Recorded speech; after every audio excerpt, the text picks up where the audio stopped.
What's up, guys? It's Mr. Longhorn here, aka Aaron Patel. Today I'm gonna do a walk around in my truck just to give you an idea of what I've done to it and stuff like that, kind of trips we go on. Let's get into it. So, this is a 2013 Ram 2500 Longhorn, or Laramie Longhorn. Started off as a little princess mobile, you know. I bought it lifted. It's got a 6-inch BDS lift, long arm. It's got Fox 2.0 shocks. I bought it lifted already. I put the truck on 24s, you know, nothing, no camping stuff or anything like that. I had an FJ at the time that we went camping in. Then I sold the FJ. Fiance got extremely mad that I sold the FJ. We quit going camping and stuff. So I sold the 24s that were on this, bought the wheels and tires, bought the bed rack and stuff, and we started going camping again.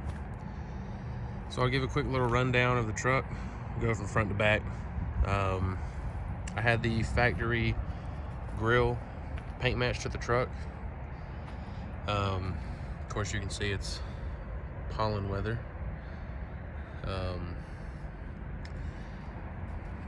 So that looks pretty cool.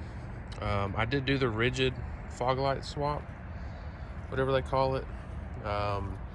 Rigid mounts. I've got the Cali raised amber LEDs and then some cheap ones in the middle.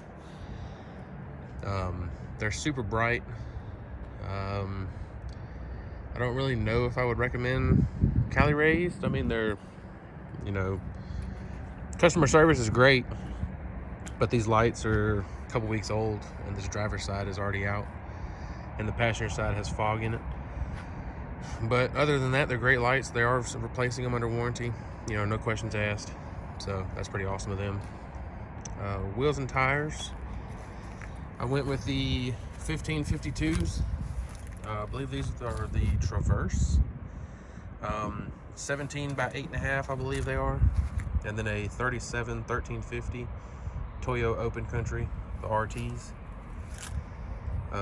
Give you a quick little look at the suspension. Again, this is the 6-inch BDS with the Fox 2.0 shocks.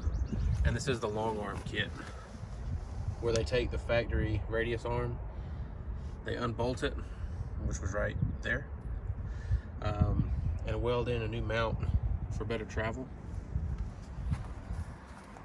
And of course, in the front, we've got the dual steering stabilizers to help turn these 37s.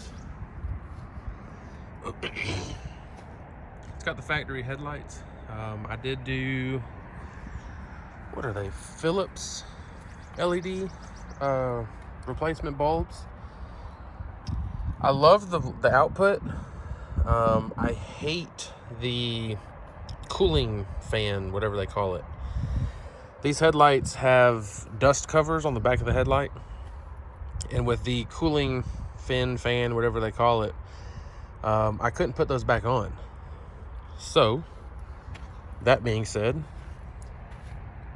yay. My only complaint about these headlights is that I take them out, I dump the water out. Every time we get a hard rain, these tires sling up water, I'm assuming, and get in the headlight. So yeah, I'm gonna look for a replacement for that. Moving on. Yes, factory running boards. I don't have any sliders at the moment because they are like $1,300. I believe White Knuckle is the company that makes, you know, the steel sliders, metal sliders with a kick out. I do plan on getting those, just when the time comes. This truck is tinted. Obviously it was on 24s and, you know, blase. 5% window tint all the way around, 35 on the windshield. You know, you gotta know somebody to do it, I guess. It's pretty dark. It's actually really dark, which is why I went with the fog lights, the pods, for nighttime. I really couldn't see. But it looks cool. am an Overland Bound member. This was on the FJ 15853. Again, Laramie Longhorn. I do have the tow mirrors. You know, every yee flips them up like they, you know, pull a bunch of cows or something. I do not. As you can see, this part is shiny. This stays hidden. Anyway,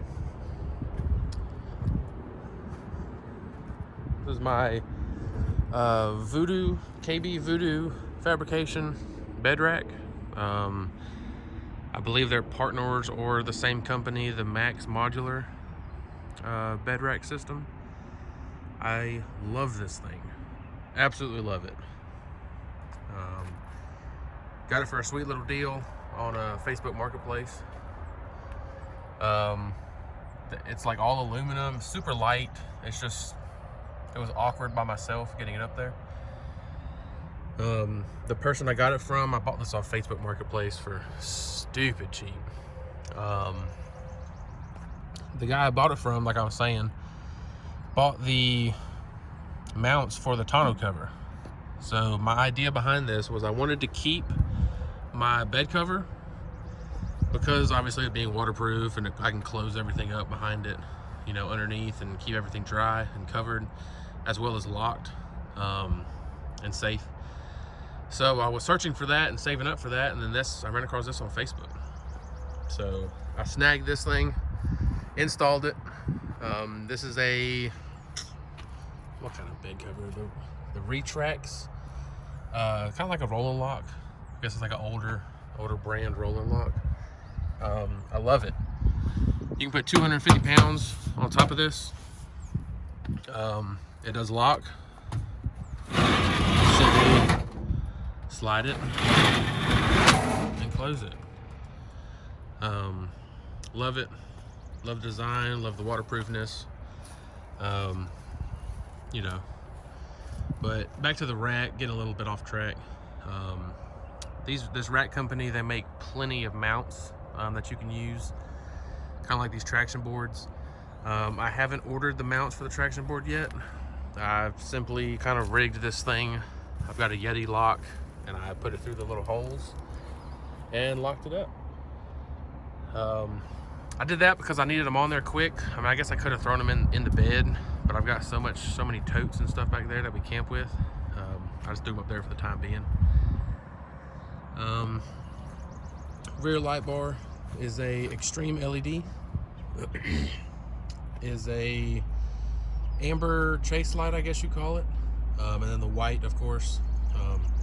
I've got both of them wired up, but I normally use the ambers for chase lights, as well as setting up camp at night. Super nice to have. If you get to camp, we always seem to get to camp, you know, really late, really dark. And we're trying to scramble things together and stuff and get camp set up and stuff like that. So I just throw that little switch on, light up the back, because the tent is mounted so that it unfolds back over the tailgate. So we have light back here behind the truck. Mentioned the tent, so we'll get to the tent. It is a Safari Equipment. I don't even think they make these anymore. Just like the bed rack, I picked it up super cheap off Facebook Marketplace. I feel like I really snagged this thing. It was super cheap. It was used, obviously. It's in great shape.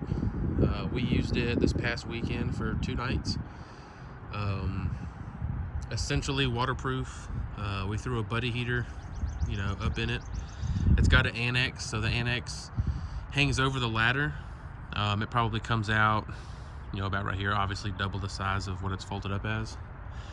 And we just threw the tent up, put the buddy heater up in there, ran a propane little heater up inside. It was super toasty, super toasty. I love it. Do I have, you know, future plans for like a camper shell maybe or something?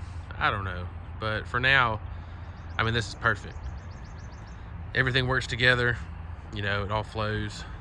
So we'll get to that bridge when we get there. That little white canister is that Roto Packs for water. I have yet to use it because we didn't really need to boil anything or anything like that. But it's there, you know, if I need it. I do plan on getting a fuel, which is the yellow because it's obviously diesel. Fuel canister from Roto Packs up top, right next to it. This brown thing, everybody comments about it. Hey, you know, you got a bag hanging off the back of your truck. Like, yes, sir. Yes, ma'am. You know, it's supposed to be there. That is a Trasharoo. Trasharoo is a company that, I mean, I'm not going to get all technical, but it's basically a trash bag for campers. When we go ride trails, I had that on my FJ. When we ride trails, we try to clean up after ourselves. You know, obviously, people here don't. This is a little turnaround at a industrial park that I'm filming at. But normally on a trail, you know, if I see, you know, beer cans or trash, you know, we'll stop, pick it up, try to clean it up the best we can, leave it better than we found it. Campsites as well. You know, we come across campsites in North Georgia that are filthy. People just don't care. So I always go with this Trasharoo empty, and it comes home packed. Our trash, others' trash as well. It amazes me that people can go out and want to enjoy the outdoors and then just trash it at the same time. And then call themselves outdoorsmen. Going back to this little hitch recovery point. This was on my FJ Cruiser. As you can see, the factory hitch is larger than this adapter. I'm trying to find a good replacement or fix for this. We don't really like all that movement. There is an adapter in there, but it's not tight enough. So I'm looking to, I guess, find a better suited tool, you know, for that. I know y'all see the exhaust. I know the truck is tuned and deleted. Like I said before, it was on 24s and all that, you know, show truck type stuff. It's loud, and the tune is just a delete tune. There's no DEF or, you know, DEF that you got to put into it. It's a pretty truck though. I actually searched 3 months for this color combo. I found one in Texas when I was looking. Bought the plane ticket, called the guy, told him I was on the way out there, and he sold it out from underneath me. So the search continued, and I was looking, and a buddy of mine works at Auto Barn in Noonan, Georgia. It's a great dealership. They specialize in, like, you know, modified vehicles. As I said, it was lifted when I bought it. He called me up and said, "Man, you'll never guess what came up, you know, in my dealership." So I went and test drove it, and that was it. Other than that, I think that's it, really. I mean, I have a CB mount, you know, blah, blah, blah. There's a CB inside. I'm not gonna get too deep into that. I may do like a, you know, interior view. I've got an iPad and stuff. Nothing fancy. We'll just give a quick little, you know, walk around. It's a sweet truck, super tall. Future plans for it. I do have all the factory suspension at home. Do I plan on putting it back down to factory? No. But I do also have a 3-inch Wicked Customs leveling kit that I'm probably going to go to. I'm going to take the 6-inch springs out of the front, and I'm going to take the 5-inch block out of the rear, and I'm going to drop the back and drop the front down to like a 3-inch leveling kit. and I'll put a 2.5-inch block in the rear so it keeps it slightly level, and just drop the truck down, you know, just a little bit. It tends to get really top heavy on trails. Granted, I'm not rock crawling, but there are some technical sections, and these 37s eat them up, but I mean, it feels a bit top heavy. So if you like what you see, give me a follow, Mr._Longhorn_ on Instagram, Aaron Patel on Facebook. Other than that, man, y'all hit the like button, subscribe. I'll try to do more videos like this of us going out camping and stuff. Maybe get the fiance involved and getting her to video me going down some trails or something. But any questions, man, y'all leave it in the comments. Let me know. Thanks.